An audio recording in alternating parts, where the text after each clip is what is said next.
তাদের জীবন ভাল লাগে না, মরে যেতে মনে চায়। গার্লফ্রেন্ড গালি দিছে, আছে না নাই? আবার বয়ফ্রেন্ড গার্লফ্রেন্ডের গালি দিছে, এ ওড়না পেঁচায়া ফ্যানের মধ্যে ঝুলে আত্মহত্যা করে। কত বড় পাগল! তুই বললি কেন? গালি দিছে তো কি হয়েছে? হ্যাঁ, বুঝতে চায় না, হতাশ হয়ে যায়। আর বয়স কম তো, ইচড়ে পাকা, অল্পতে কাবু হয়ে যায়। এই সূরাগুলো পড়ে না। এখানে আশার বাণী আছে। আজকে আমি জানি কথা শোনাবো আপনাদেরকে, শুরুতে আগে সংক্ষেপে বলে দিই। এই সূরার মূল কথা হচ্ছে, মানে সেন্ট্রাল থিম বা সাবজেক্ট ম্যাটার, সূরাতুদ দুহার কেন্দ্রীয় আলোচ্য বিষয় হচ্ছে নিরাশ হবেন না, হতাশ হবেন না, হাল ছাড়বেন না, ভরসা রাখবেন কার উপর? অনুপ্রেরণাদায়ক এই দুইটা সূরা অনুপ্রেরণাদায়ক। ফাইন্না মাআল উসরি ইউসরা, আল্লাহ বলেছেন ফাইন্না মাআল উসরি ইউসরা, কষ্টের পরেই আছে সুখ, কষ্টের পরেই আছে সুখ। আমাদের জীবনে সুখ বেশি, কষ্ট কম। কয়দিন না খেয়েছিলাম, কয়দিন বিপদে পড়ছি, কয়দিন ডাকাইতে ধরছে, এক মাসের মধ্যে অসুস্থ থাকি কয়দিন, আর সুস্থ থাকি কয়দিন, এটা হিসাব করে না। অসুস্থ যে ছিল খালি এটা খেয়াল রাখে, আছে না নাই? তার মানে ইন্না মাআল উসরি ইউসরা, দুঃখের পরে আছে সুখ, মোটিভেশন, প্রাণটা আবার উদ্বেলিত হয়ে ওঠে। তাই তো আসলে তো দুঃখের পরে সুখ। এজন্য কষ্ট যখন পাবেন, অসুস্থ যখন হবেন, ওইখানেও আনন্দ করবেন, কারণ সামনে আরাম আসতেছে। সুবহানাল্লাহ পড়েন। মুমিনের হারাবার কিছু নাই, দুঃখ পাওয়ার কিছু নাই। মুমিন অসুস্থ হলে অসুস্থতার মাধ্যমে তার রোগের মাধ্যমে তার গুনাহ ঝরে যায়, সে আল্লাহর কাছে প্রিয় হয়ে ওঠে। তা আমাদেরকে কেউ হারাইতে পারে? কথা বলেন, আমাদের কেউ ভয় দেখাইতে পারে? মোটিভেশনাল সূরা সূরাতুল ইনশিরাহ আর সূরাতুদ দুহা। এখানে অনেক হিউজ মোটিভেশন আছে। যারা হতাশ, যারা মুমিনরা নিরাশ হয়, হতাশ হয়, হাল ছাড়ে নাকি ভরসা রাখে? কার উপর ভরসা? কার উপর? না নৌকার উপর? ধানের শেষ, নাঙ্গল, হাত পাখা, দাড়িপাল্লা, ভরসা থাকবে একজনের উপর। চিল্লায় বলেন, তিনি কে? Never be sad, never lose hope. Every time you feel like you cannot go, you feel so lost that you are so alone.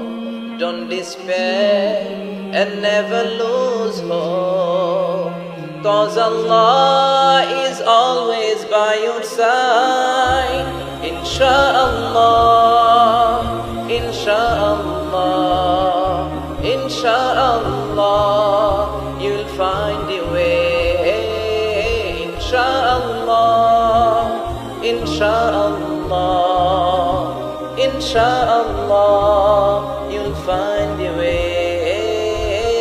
Every time you feel like you cannot go, you feel so lost that you are so alone. Don't despair and never lose hope, 'cause Allah is always by your side. Inshallah, inshallah, inshallah, you'll find a way. Inshallah, inshallah, inshallah, you'll find a way. ঠিক কি না? কি সুন্দর nasheed. Never lose hope, you will find your way.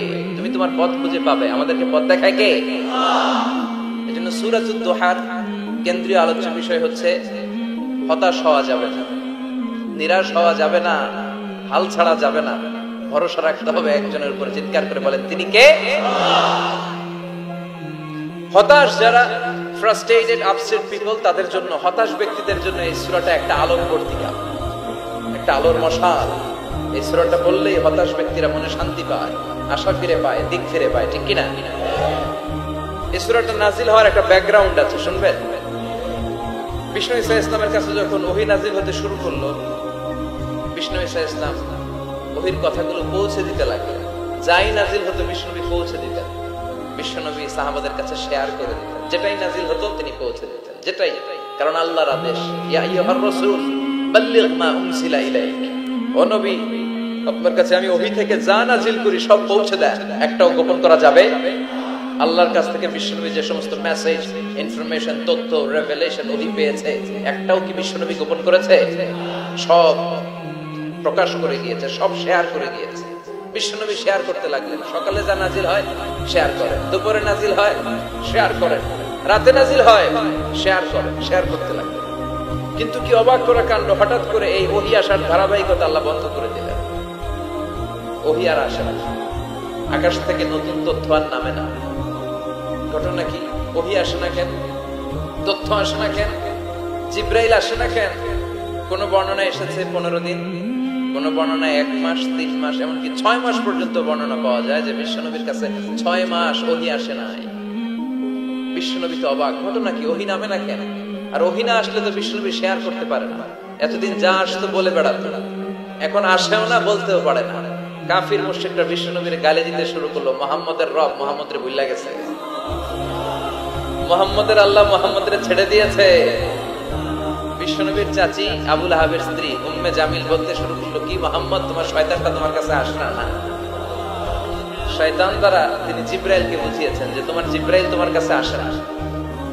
এভাবে সবাই গালমন্দ করতে শুরু করলো যে মুহাম্মদের আল্লাহ মুহাম্মদকে ভুলে গিয়েছে। বিশ্বনবী সাল্লাল্লাহু আলাইহি ওয়াসাল্লাম নিজেও হতাশ হয়ে গেলেন, কি রে ওহী আসে না কেন? আমার কোনো ভুল হচ্ছে না তো? আমার কোনো অপরাধ হয়ে গেল না তো? আল্লাহ কি আমার উপর অসন্তুষ্ট হয়েছেন? আল্লাহ কি আসলেই আমারে ভুলে গেছেন?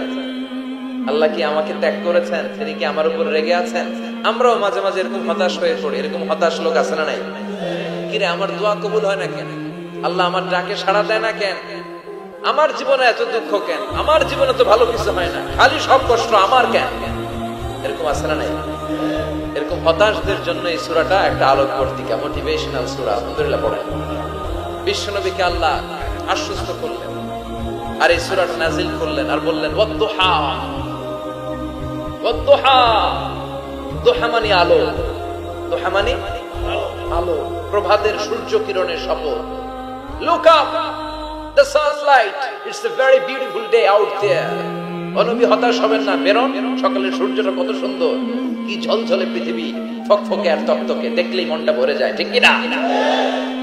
দুহা, দুহা মানে আলো, আশার আলো, সম্ভাবনার আলো।